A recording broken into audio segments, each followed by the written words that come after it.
আসসালামু আলাইকুম। আপনারা সবাই কেমন আছেন? আলহামদুলিল্লাহ আমরা ভালো আছি। এখানে কিছু নাই, এমনি কুয়া। এমনি পানি আসে না? এমনি ওই প্রসিদ্ধ কিছু না, হুম। ওই ইয়ের জন্য করছি আর কি। টানে টানে রাখার জন্য কিছু। আচ্ছা, মানে ও নবী রাখছিল এরকম এটা কিছু? জানি না, তবে কিন্তু এখানে যদি আমরা যদি কোনো একটা কিছু এই জায়গায় এসে সুন্দর এই করে রাখতো। স্থাপনাটা করছি এখানে, হয়তো পানির ব্যবস্থা হওয়ার জন্য এটা করছি। এটা কোন ইয়ার নবী জানি? এটা ইউনুস। ইউনুস নবী না? আমি আসলে ভালো করে ভিডিওটা নিতে পারিনি। ওই দেওয়াল দেওয়া জায়গাটা থেকে পানি ছিল অল্প পরিমাণে। সবাই ধারণা করছে নবী যখন এখানে ছিল তখন হয়তো বা উনি খাওয়ার জন্য কিংবা ব্যবহার করার জন্য এই জায়গাটাতে পানি রাখতো।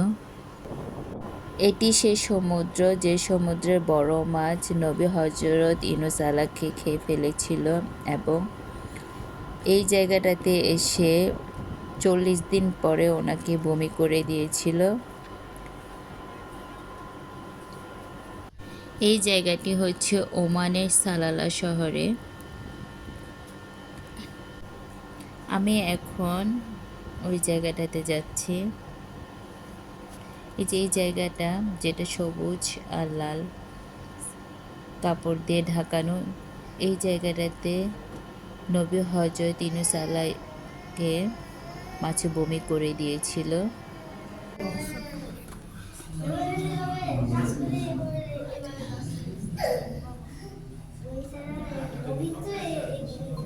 নবী হজরত ইউনুস আলাই এর জন্ম হয়েছে ইরাকে। তখনকার সময় ইরাকের লোক সংখ্যা ছিল প্রায় 1 লাখের মতো।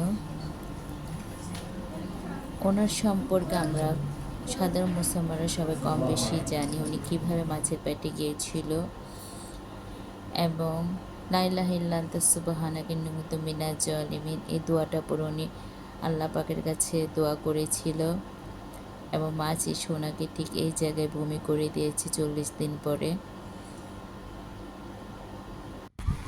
আমাদের খুব ইচ্ছা ছিল সমুদ্রের পাড়ে যাওয়ার, কিন্তু আমাদের সময় কম থাকাতে আমরা সমুদ্রের পাড়ে যেতে পারি নাই। সন্ধ্যা হয়ে আসছে দেখে আমাদের টুরিস্ট গাইড যিনি ছিল উনি আমাদেরকে ডাকছে তাড়াতাড়ি বাসে চলে আসার জন্য। কিন্তু আজকে এই পর্যন্ত। আল্লাহ হাফেজ। আমাদের জন্য দোয়া করবেন।